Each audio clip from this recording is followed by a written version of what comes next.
안녕하세요. 세종꿈의 교회 김두영 목사입니다. 오늘도 말씀으로 시작하는 여러분의 삶에 하나님의 은혜와 평강이 가득하시길 축복합니다. 여러분, 어떻게 해야지 공부를 잘할 수 있을까요? 도대체 어떻게 해야지 요리도 잘하고 운전도 잘할 수 있을까요? 그 방법은 너무나 간단합니다. 학습을 잘하면 됩니다. 배울 학에 익힐 습. 배우고 익히는 것입니다. 단순히 배우는 데서 그치지 않고 그 배움이 내 몸에 체화될 때까지 끊임없이 반복하고 익히는 것입니다. 잘 배우고 끊임없이 시도하면 그것이 실력이 됩니다. 학이 실력이 되려면 반드시 습이 필요합니다. 영적인 세계도 똑같습니다. 말씀만 듣고 배우는 학에만 머물면 귀만 커지는 껍데기 신앙이 될 수 있습니다. 그러나 들은 말씀대로 살아내기 위해 몸부림치는 습의 자리로 나아갈 때 성경은 더 이상 글이 아니라 삶이 되고 하나님에 대한 지식이 아니라 하나님을 경험하는 능력이 됩니다. 학이 습을 만나면 실력이 되듯 영적인 삶이 순종이란 삶으로 이어질 때 영적인 실력, 즉 영성이 되는 것입니다. 사랑하는 꿈의 가족 여러분, 진짜 영성은 뜨겁게 찬양하는 것도 눈물을 흘리며 기도하는 모습도 아닙니다. 진짜 영성은 삶입니다.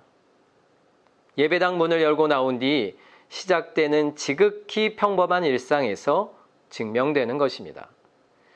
주일에 뜨겁게 예배하는 것으로만 끝나는 신앙이 아니라 월요일부터 시작되는 일상에서 하나님의 얼굴을 구하고 하나님께 물으며 그분의 도우심을 간구할 때 우리의 영성은 점점 깊어지게 됩니다. 오늘 말씀을 통해 주일 신앙을 넘어 월요일 신앙으로 살아내는 복된 하루가 되시길 축복합니다. 오늘 본문은 고린도전서의 마지막 장입니다. 바로 전장인 15장에서 사도 바울은 부활의 승리를 뜨겁게 외쳤습니다. 사망아, 너의 승리가 어디 있느냐? 우리 주 예수 그리스도로 말미암아 우리에게 승리를 주시는 하나님께 감사한다 라고 외치며 뜨거운 감격을 쏟아냈습니다. 죽음을 이기신 예수님의 부활, 그리고 장차 우리가 입게 될 영광스러운 몸에 대한 내용이었습니다. 참 기대되고 가슴 뛰는 이야기가 이어졌습니다. 그런데 오늘 16장에 들어서면서 분위기가 확 바뀝니다. 바울은 부활의 감격을 이야기하다가 갑자기 아주 현실적인 이야기를 꺼냅니다. 연보는 어떻게 해야 하는지, 또 모은 연보는 어떻게 전달해야 하는지, 그리고 자신이 보낼 디모데는 어떻게 맞이할지 같은 아주 현실적이고 실제적인 것을 말합니다. 이것이 바로 우리가 살아내야 할 삶의 현장, 즉 월요일의 자리입니다. 종교개혁자 마틴 루터는 이런 명언을 남겼습니다. 그리스도인은 예배당에서만 그리스도인인 것이 아니라 부엌에서 냄비를 닦을 때도 그리스도인이어야 한다. 바울은 오늘 본문을 통해 진짜 영성은 주일 예배의 감격을 안고 월요일부터 살아나는 일상에서 그 진가가 드러난다는 것을 가르쳐주고 있습니다. 오늘 아침 본문을 통해 우리가 주일 신앙을 넘어 어떻게 월요일 신앙으로 이어져야 하는지 일상의 영성 세 가지를 나누고자 합니다. 첫 번째는 재정의 영성입니다. 돈을 어떻게 벌고 어떻게 준비하며 어떻게 쓰느냐가 곧 우리의 영성입니다. 당시 바울은 극심한 가난과 박해에 시달리던 예루살렘 교회를 돕기 위해 연보를 모으고 있었습니다. 바울은 그 연보에 대해 구체적인 지침을 2절에서 세 가지로 말해주고 있습니다. 2절을 읽겠습니다. 매주 첫날에 너희 각 사람이 수입에 따라 모아두어서 내가 갈 때에 연보를 하지 않게 하라. 첫째는 매주 첫날에, 즉 은혜를 받았다고 감정에 휩쓸려서 충동적으로 헌금하지 말고 정기적으로 꾸준히 드리라는 것입니다. 두 번째는 그 액수는 자기 수입의 분량에 맞게 하고, 세 번째는 내가 갈 때에 연보를 하지 않게 하라. 그 말은 리더가 눈앞에 왔을 때 체면 때문에 억지로 내지 않도록 미리 마음을 담아 준비하라는 것입니다.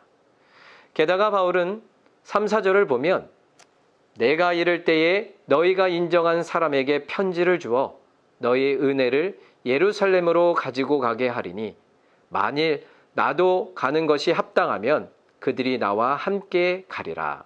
그러니까 이 재정을 자신이 다루지 않고 교회가 공식적으로 인정한 대표자들을 세워 투명하게 보내겠다고 합니다.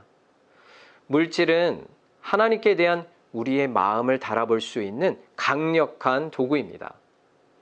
그러므로 재정을 다루는 태도가 곧 우리의 영성입니다. 여러분의 재정 생활은 즉흥적이고 충동적입니까? 아니면 하나님의 주권을 인정하는 준비된 고백으로 드려지고 있습니까? 이 질문에 대한 점검이 있는 아침이 되시길 축복합니다. 두 번째는 돌파의 영성입니다. 바울은 5절부터 9절에서 자신의 선교 스케줄을 나눕니다. 바울은 고린도 교회 성도들을 너무나 보고 싶었지만 당장은 갈 수 없다고 말합니다. 왜냐하면 지금 머물고 있는 에베소에서 해야 할 일이 남아있기 때문입니다. 9절 말씀을 보겠습니다. 내게 광대하고 유효한 문이 열렸으나 대적하는 자가 많음이라. 바울은 에베소에 복음을 전할 엄청난 기회의 문이 열렸다고 고백합니다. 그런데 동시에 대적자도 많다고 말하고 있습니다. 우리는 흔히 하나님이 길을 열어주시면 모든 상황이 고속도로처럼 뻥 뚫릴 거라고 기대합니다. 그래서 장애물을 만나거나 일이 뜻대로 풀리지 않으면 금방 낙심합니다. 하지만 사도 바울의 영적 안목은 달랐습니다. 하나님이 여신 큰 기회의 문 앞에는 언제나 영적 방해도 함께 존재함을 알았습니다. 대적이 많다는 것은 오히려 그곳에 하나님의 강력한 역사가 일어나고 있다는 증거입니다. 그래서 바울은 자신의 대적 앞에 도망치지 않고 오순절까지 에베소에 머물며 영적 전면전을 하겠다고 선포합니다. 사랑하는 꿈의 가족 여러분, 오늘 하루를 살아가면서 눈앞에 수많은 문제와 대적을 보며 주저앉지 마십시오. 하나님은 문제보다 크십니다. 그분이 열어두신 문을 바라보며 믿음으로 뚫고 나가는 돌파의 영성이 여러분에게 있길 축복합니다.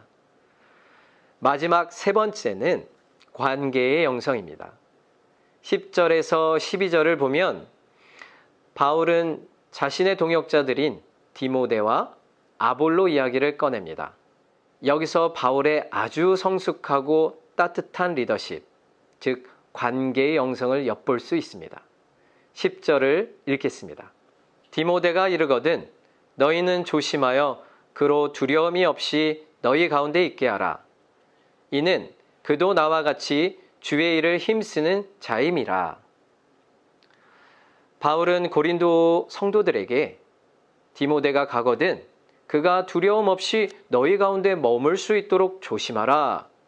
그렇게 부탁합니다. 당시 고린도 교회는 파당과 갈등으로 거친 분위기였기에 내성적이고 젊은 디모데가 상처를 받거나 주눅들지 않도록 배려해달라는 요청이었습니다. 반면 12절에 나오는 아볼로를 대할 때는 또 다릅니다. 형제 아볼로에 대하여는 그에게 형제들과 함께 너희에게 가라고 내가 많이 권하였을 때 지금은 갈 뜻이 전혀 없으나 기회가 있으면 가리라. 바울은 아볼로에게 고린도 교회 방문을 여러 번 부탁했으나 거절당했습니다. 그러나 권위를 내세워 서운해하거나 화내지 않고 그의 결정을 존중하며 좋은 기회가 있으면 갈 것이다. 그렇게 하며 아름답게 마무리를 합니다. 교회 안에서 뜨겁게 예배드리고 은혜 받았다고 하면서 예배당 문을 나서는 순간 내 곁에 있는 사람들에게 함부로 대하고 있지는 않습니까? 예배당 문을 나서는 순간 그때부터 만나는 가족, 직장 동료, 이웃을 대하는 태도가 바로 진짜 나의 영성입니다.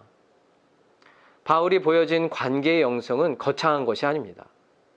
상대방의 약함을 배려해주고 두려움을 면하게 해주며 나보다 나이가 어리거나 지위가 낮아도 존중해 주는 것입니다. 내 뜻대로 사람을 쥐고 흔드는 것이 아니라 상대방의 상황과 인격을 존중해 주는 것입니다. 오늘 하루 내 주변의 사람들을 예수님의 마음으로 용납하고 배려하는 관계의 영성이 여러분의 삶에 흘러가시길 축복합니다. 사랑하는 꿈의 가족 여러분, 진정한 신앙은 예배당 문을 나서는 순간부터 시작됩니다.